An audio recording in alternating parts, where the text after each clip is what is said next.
13 featured events, 30 fight nights a year, every single UFC card included.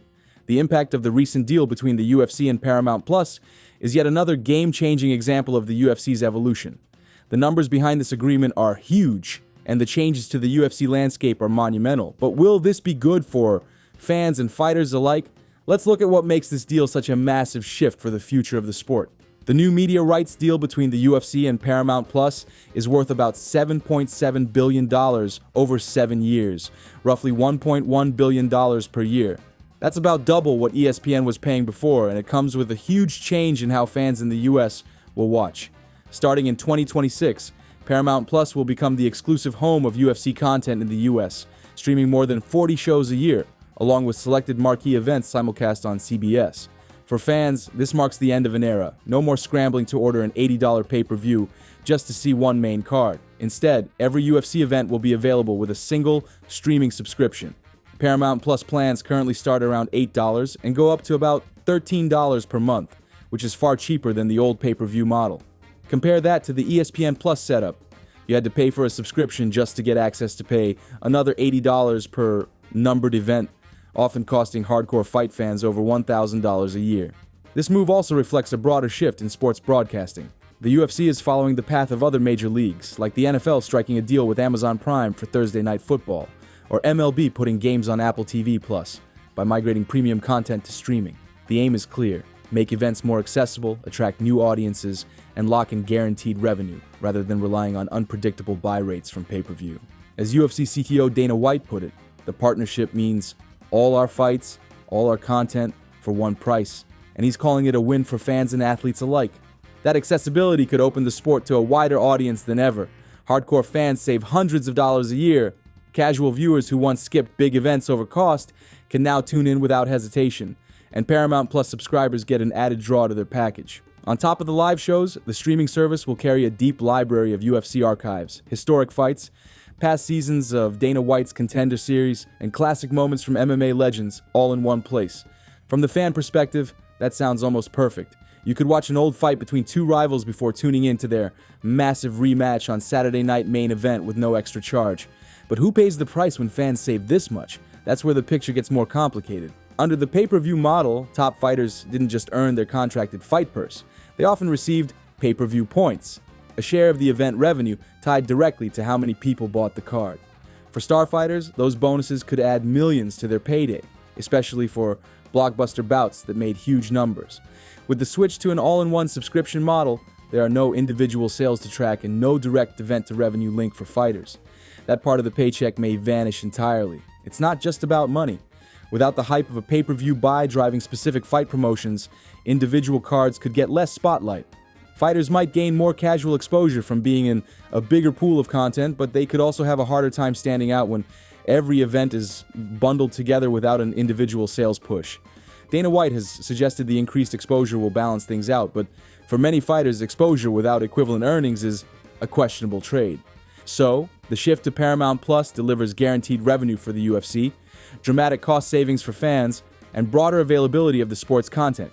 But the fighters, the ones in the octagon making these events worth watching, now face uncertainty over how they'll get paid without pay-per-view points. And that's where the real tension begins. What happens when this long-standing income stream disappears?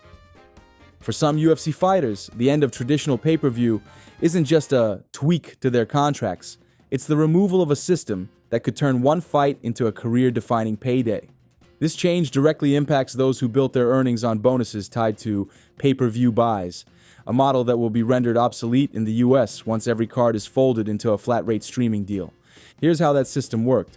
Under the model, select fighters, most often champions or major draws, earned a percentage of the card's sales once buys passed a certain threshold. This was on top of their guaranteed purse, creating a direct link between how many fans ordered the event and how much top fighters took home. Conor McGregor, for example, headlined multiple million buy events, 1 million plus, and saw his earnings soar far beyond his fight purse. Ronda Rousey's 3 biggest shows in 2015 collectively drew about 2.6 million buys, translating into payouts that dwarfed her contracted base pay. These windfalls weren't exclusive to superstars. High-profile pay-per-views often boosted the earnings of co-main event fighters or rising contenders who happened to land on big cards. The incentive was clear: win big fights, stay active, and position yourself on a pay-per-view that sells. Now, without individual buys to track, that specific bonus disappears entirely in the US streaming model, cutting off a proven path for fighters to scale their income rapidly. The effects will be felt across three distinct groups. For established stars, there's the immediate loss of multi-million-dollar pay-per-view bonuses that once accounted for the bulk of their fight income. For mid-tier fighters, those occasional co-main or feature bouts on a high-selling pay-per-view, often worth well above their base pay, are gone as a stepping stone. And for newcomers who might be entering the UFC on $12,000 to show and $12,000 to win deals, the dream of riding a breakout performance into a pay-per-view slot with a big sales bonus is effectively closed off. UFC leadership has pushed the idea that wider exposure will replace lost income opportunities. Dana White argues that putting all events on Paramount Plus ensures every fighter is equally accessible to fans, which could help grow personal brands and attract outside sponsorships. But sponsorship markets aren't uniform, and branding potential doesn't guarantee dollars in the bank. As many fighters have pointed out, platform exposure is only valuable if it leads to concrete, monetized opportunities, and those aren't automatic. Some active fighters are already uneasy. Interim heavyweight champion Tom Aspinall has admitted he doesn't yet know how champions who once had pay-per-view points will be compensated under the new model, calling it a real concern for those at the top who have lost a proven revenue stream. Georges St-Pierre has been even more blunt, warning that removing pay-per-view bonuses without a transparent replacement could be terrible for the fighters. UFC veteran Matt Brown has expressed doubts that the promotion will share much of its expanded media revenue. Critics outside the UFC have echoed that frustration. Jake Paul argues the move eliminates one of the UFC's long-used counterpoints to pay disputes, claims about unpredictable pay-per-view numbers, and gives fighters a clearer picture of the UFC's steady, guaranteed income. His message to them is to use that transparency as leverage in negotiations. The challenge, however, remains the UFC's unique structure. Without a fighters' union or collective bargaining, most athletes have limited power to influence the pay system. Right now, all levels of fighters are waiting to see if the UFC introduces a new revenue-sharing mechanism or if the savings and streaming deal windfall will remain concentrated at the top of the organization. So where could that money go now? Let's explore some practical options that could be on the horizon. Here are the most realistic replacements for pay-per-view points and the problems with each. One option the UFC could explore is a subscription-driven bonus system. Instead of being rewarded for pay-per-view buys, fighters could earn extra pay based on the viewership numbers or the number of new subscribers tied to a specific event. For example, if a championship fight week drove a noticeable spike in Paramount Plus signups or set a viewing record, the athletes on that card might get a share of that bump. But unlike a pay-per-view sale that's tied to a single event, subscription revenue is cumulative and much harder to attribute directly. This means any subscription-tied bonus would require new, transparent metrics that fighters and the UFC could agree on. And without clear definitions and reporting, trust in such a system would be thin. Another possibility is expanding performance-based pay. The UFC already uses Fight of the Night and Performance of the Night bonuses, usually $50,000 each, an amount critics say hasn't increased in years despite rising revenues and inflation. If these bonuses were to become a serious replacement for pay-per-view points, the amounts would likely need to be much larger and perhaps tiered for different achievements. The idea is appealing on the surface: reward fighters for delivering knockouts, wild submissions, or epic back-and-forth battles. But it risks undervaluing athletes whose winning styles are more strategic than flashy. Raising the stakes could also pressure fighters to take unnecessary risks for entertainment's sake, rather than sound competition strategy. Looking at other major sports, leagues like the NFL and NBA distribute streaming and broadcast revenue to players through revenue-sharing agreements negotiated via strong unions. In those sports, athletes get close to half of all league revenue, a far cry from MMA, where estimates put the fighters' share closer to 16 to 20%. The big difference is collective bargaining. Without a fighters' union, each UFC athlete negotiates directly with the promotion, which controls the terms. That makes it difficult to introduce sweeping pay structures that could lift everyone, especially those without high-profile leverage. Legal pressure may change some of that. The recently reached $375 million preliminary settlement in the Levish Zuffa antitrust lawsuit brought new scrutiny to UFC pay practices, and the ongoing Johnson v. Zuffa case continues that fight for more equitable treatment. While these cases don't guarantee a new pay model, they open the door for structural change and force the UFC to be more transparent about its revenues. Transparency would be essential if fighters are ever to trust that new metrics like subscription growth or streaming views are being reported accurately. Dana White insists that fighters will be big beneficiaries of the Paramount Plus deal, and points to the UFC's history of raising fighter pay over time. Even, he says, when the promotion was losing money in its early years. But veteran voices remain cautious, citing concerns over whether much of the new revenue will actually be shared, and that without pay-per-view-based leverage, fighters may see their negotiating power shrink. The optimism from leadership and skepticism from longtime veterans create a clear tension. The plan for replacing pay-per-view points is still undefined, and the stakes are highest for fighters who once relied on them. Beyond the ideas themselves, there are real-world constraints that hang over any potential fix. The UFC's revenue split with athletes has long been criticized as opaque and low, and subscription-attributed revenue is inherently more complex to track and allocate than traditional pay-per-view sales.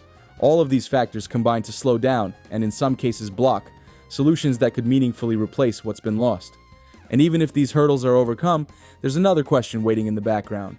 Without pay-per-view sales to drive the promotion strategy, how will the UFC decide which bouts get the most investment and attention? If stacked pay-per-view cards kept paydays high, what replaces that incentive when there's no pay-per-view buy to chase? Without that direct sales driver, the UFC has two possible futures. One where talent is more evenly spread to keep weekly engagement high, and another where the sense of a must-watch event starts to fade. Under the old model, pay-per-view was the UFC's financial engine, and that reality shaped how cards were built. Big names, heated rivalries, and multiple titles on the line were loaded into single nights, because that's what moved buys. Stacking cards wasn't just for hype, it was business logic that raised both the UFC's profits and its fighters' paydays. The Paramount Plus structure flips that. Without pay-per-view, revenues linked to an individual card, the priority shifts from cramming the most marketable fights into a few nights to keeping viewers engaged across all 43 annual events. That could mean more fight nights with well-known fighters, more even distribution of roster talent, and less reliance on making one or two mega cards a year. In theory, this consistency helps keep subscribers satisfied year-round. In practice, it risks making numbered events feel less distinct from regular weeks. For fans, the impact could take three forms: cheaper access to major fights without the pay-per-view price tag, the danger of event fatigue if everything starts to feel interchangeable, and a better chance to see more fighters featured regularly instead of hidden on prelims. Those trade-offs will decide whether the new model feels like a win or a downgrade. For longtime supporters, big fight weekends ran deeper than just what appeared on the card. Think of the packed sports bars, the weeks of social media trash talk, driving anticipation, and that electric moment when the main event walkouts began. If numbered events lose those layers, if they start to feel like bigger budget versions of a regular fight night, the emotional peak that kept fans glued to the brand could flatline. One possible counterbalance is network exposure. Dana White has teased about doing 4 big events a year on CBS, which could carve out a top-tier category within the calendar. Those CBS nights could deliver the mainstream reach that Fox-era cards once enjoyed, pulling in casual viewers and putting fighters in front of millions of non-subscribers. A massive title fight aired nationwide could regain some of the prestige previously reserved for pay-per-view exclusives and act as new tentpoles on the schedule. Still, this doesn't fully answer concerns about quality dilution. Without the former model's built-in pressure to stack a lineup for maximum sales, the UFC may be more willing to headline numbered events with one marquee bout and a supporting cast of lesser-known fighters. That could slow the development of breakout stars who once had the advantage of sharing high-profile cards with big names. Branding also changes under a subscription-first approach. Pay-per-views centered on selling specific fighters. The draw was tied to their star power. In a streaming model, the main sell is the UFC itself. That makes the roster more interchangeable and could reshape how fighters market themselves. For newcomers or mid-tier athletes, this visibility across more events could boost recognition. For established stars, it could lessen the marketing pressure on any single fight, altering both negotiating leverage and fan perception. The UFC faces a balancing act, maintaining enough high-stakes, emotionally charged nights to keep hardcore fans invested, while using the deeper pool of events to attract and hold casual subscribers. Numbered events, regular fight nights, and those teased CBS big events will all need clear identities so the calendar doesn't blur into one continuous, undifferentiated stream. These shifts matter most in the US, where pay-per-view culture once defined how the sport was consumed. But the Paramount Plus deal isn't just a domestic play, and the emerging blueprint for event planning could tie directly into an even bigger ambition. Paramount Plus has made it clear this partnership is about more than the US audience. It intends to explore UFC rights outside the US as they become available, pointing directly toward an international growth strategy. For a promotion that already reaches over 210 countries and territories with roughly 600 fighters from 75 different nations, that's a potentially game-changing play. A centralized streaming approach could make it far easier for fans across the globe to watch every fight without navigating a maze of different regional broadcasters or losing access to major events because of geo-restrictions. The UFC's current global presence is already impressive. Nearly 950 million households worldwide can access UFC programming, but the way they do it varies widely from region to region. Paramount Plus has experienced leveraging live sports to drive subscriptions on a global scale, with the NFL and UEFA Champions League delivering some of its strongest audience surges. That track record gives it a tested model for integrating a premium sports brand and using it to attract both die-hard and casual fans in multiple markets. Applying that to the UFC could strip away access barriers, creating a more consistent fan experience, from a title fight in Las Vegas to a fight night in Singapore. Still, there's no easy path to flipping the switch on global consolidation. One major complication comes from existing regional broadcast contracts, such as the UFC's deal with TNT Sports in the UK. These agreements are entrenched and, in some markets, closely tied to the UFC brand identity. Just as ESPN became synonymous with the UFC in the US, those rights will need to expire or be renegotiated before Paramount Plus can truly unify everything under one streaming banner. This won't happen overnight because of pre-existing regional contracts, making the expansion a gradual process rather than an immediate overhaul. In the meantime, Paramount Plus could take a hybrid approach, retaining regional partners like TNT while positioning its own platform as the central hub for UFC content wherever possible. This could also mean syncing schedules, offering localized language commentary, and creating tailored marketing pushes that highlight fighters with strong local appeal. That's where global expansion can directly affect fighter marketability. With the right region-specific campaigns, athletes could become stars, not just in the UFC's home market, but in their own countries and beyond. A Czech champion like Gigi Prochazka headlining content for fans in Central Europe, or Israel Adesanya featured prominently for Oceania-based subscribers, can create relatable entry points for audiences who may not yet follow MMA closely. The UFC has already seen how hosting events abroad, whether in Abu Dhabi, Melbourne, or London, can draw massive attendance and local media coverage. With Paramount Plus as a global partner, those events could be supported by marketing efforts that continue long after fight night, building fighter profiles in a sustained way.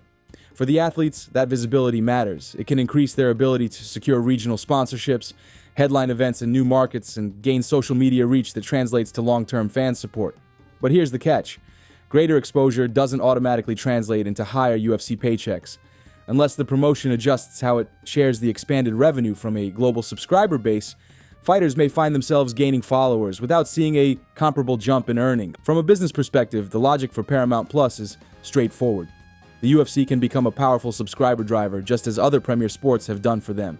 And for the UFC, the $1.1 billion annual average from this deal gives it far more resources to schedule international-friendly fight times, invest in new markets like Africa or Southeast Asia, and develop localized content that strengthens fan loyalty. Dana White has already labeled the exposure a win for both athletes and the sport's profile, framing UFC alongside the world's biggest sporting properties. But the ultimate question isn't simply whether the UFC will be watched in more countries, it's whether that expanded reach will change the sport's economics for those in the cage. Paramount Plus could massively grow UFC's global footprint, but a bigger audience doesn't automatically mean better pay unless the UFC changes how it shares revenue. And that leads directly to the bigger picture. What this era of streaming first MMA really means for both the fans watching worldwide and the fighters delivering the action. Fans win with cheaper all-in access to every fight under a single subscription, ending the era of costly pay-per-view buys.